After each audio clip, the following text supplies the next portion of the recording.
Hello friends, welcome back to my channel. ನಾವು ಮೊದಲಿಗೆ ಮುಕ್ಕಾಲು ಕಪ್ ಅಕ್ಕಿ ತೊಗೋಬೇಕು. ಇದನ್ನು 2 ಸರಿ ನೀರಲ್ಲಿ ತೊಳೆದು ನಂತರ ನೀರು ಹಾಕಿ ನೆನೆಯಲು ಬಿಡಬೇಕು. ಈಗ ಒಂದು ಕುಕ್ಕರ್ ತೊಗೊಳ್ಳಿ, ಅದಕ್ಕೆ ಅರ್ಧ ಕಪ್ ಎಣ್ಣೆ ಹಾಕ್ತಾಯಿದ್ದೀವಿ. ಈಗ 1 ಚಮಚ ಸಾಸಿವೆ, ಅರ್ಧ ಚಮಚ ಜೀರಿಗೆ, 2 ಚಮಚ ಕಡಲೆಬೇಳೆಯನ್ನು ಹಾಕ್ತಾಯಿದ್ದೀವಿ. ನಂತರ 1 ಏಲಕ್ಕಿ, 1 ಲವಂಗ ಮತ್ತು 1 ಬೆಳ್ಳುಳ್ಳಿನ ಜಜ್ಜಿ ಹಾಕ್ತಾಯಿದ್ದೀವಿ. ತುರಿದಿರುವಂಥ ಹಸಿ ಶುಂಠಿ 1 ಇಂಚಿನಷ್ಟು. ಈಗ ಇದನ್ನು ಸ್ವಲ್ಪ ಹಸಿ ವಾಸನೆ ಹೋಗೋ ತನಕ ಬಿಡೋಣ. ಈಗ ಇದಕ್ಕೆ ನಾವು ಕರಿಬೇವಿನ ಸೊಪ್ಪು, ಈರುಳ್ಳಿ ಹಾಕಿ ನೀಟಾಗಿ ಮಿಕ್ಸ್ ಮಾಡಬೇಕು. ಇದನ್ನು ಎಣ್ಣೆಗೆ ಬಾಡಿಸ್ಬೇಕು. ಈರುಳ್ಳಿನ ಈ ರೀತಿ ಮಿಕ್ಸ್ ಮಾಡಿ. ಈಗ ಇದಕ್ಕೆ ತುರಿದಿರುವ ಕ್ಯಾರೆಟ್ ತುರಿಯನ್ನು ಹಾಕ್ತಾಯಿದ್ದೀವಿ. ನಾವು 1 ಕ್ಯಾರೆಟ್ ಫುಲ್ ತೊಗೊಂಡಿದ್ದೀನಿ. ಈಗ ನೀಟಾಗಿ ಮಿಕ್ಸ್ ಮಾಡಿ.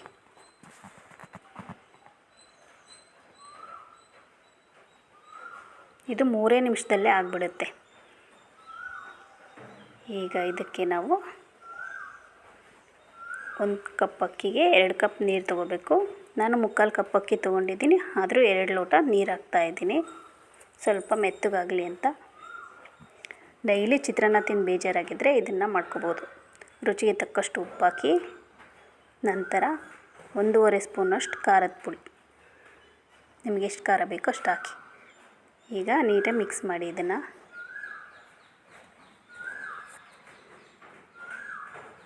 ಈಗ ಇದಕ್ಕೆ ನಾವು ಅರಿಶಿಣದ ಪುಡಿಯನ್ನು ಹಾಕ್ತಾಯಿದ್ದೀವಿ. ಅರ್ಧ ಚಮಚ ಆದರೆ ಸಾಕು. ಈಗ ಇದಕ್ಕೆ ಮೆಂತ್ಯ ಪುಡಿ, ಇದು 1 ಚಮಚದಷ್ಟು. ಇದು ತುಂಬ ಚೆನ್ನಾಗಿರುತ್ತೆ. ಮೆಂತ್ಯ ಪುಡಿ ಹಾಕೋದ್ರಿಂದ ಇದು ಡಿಫ್ರೆಂಟಾಗಿ ಟೇಸ್ಟ್ ಕೊಡುತ್ತೆ. ಈಗ ನೀಟಾಗಿ ಮಿಕ್ಸ್ ಮಾಡಿ. ಈಗ ಇದಕ್ಕೆ ನಾವು ನೆನೆಸಿದ್ವಲ್ಲ, ಅದನ್ನು ಅಕ್ಕಿನ ಹಾಕಬೇಕು. ಅಕ್ಕಿ ಹಾಕಿ ನೀಟಾಗಿ ಕೆಳಗಿಂದ ಮೇಲೆ, ಮೇಲಿಂದ ಕೆಳಗೆ ನೀಟಾಗಿ ಗೋರಾಡಿ.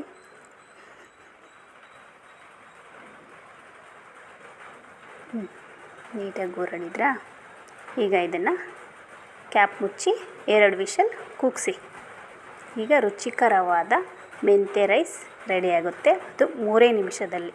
ಇದು ತುಂಬ ಚೆನ್ನಾಗಿರುತ್ತೆ ಊಟ ಮಾಡೋದಕ್ಕೆ. ಬಿಸಿ ಬಿಸಿ ಇರೋವಾಗಲೇ ಮೊಸರು ಜೊತೆಗೆ ಸ್ವಲ್ಪ ನಿಂಬೆಹಣ್ಣು ಹಿಂಡ್ಕೊಂಡು ಟೇಸ್ಟ್ ಮಾಡಿ, ನಿಮಗೆ ಗೊತ್ತಾಗುತ್ತೆ. Thank you for watching. Please subscribe ಆಗಿ, ಲೈಕ್ ಮಾಡಿ, ಶೇರ್ ಮಾಡಿ, ಕಾಮೆಂಟ್ ಮಾಡಿ. Thank you.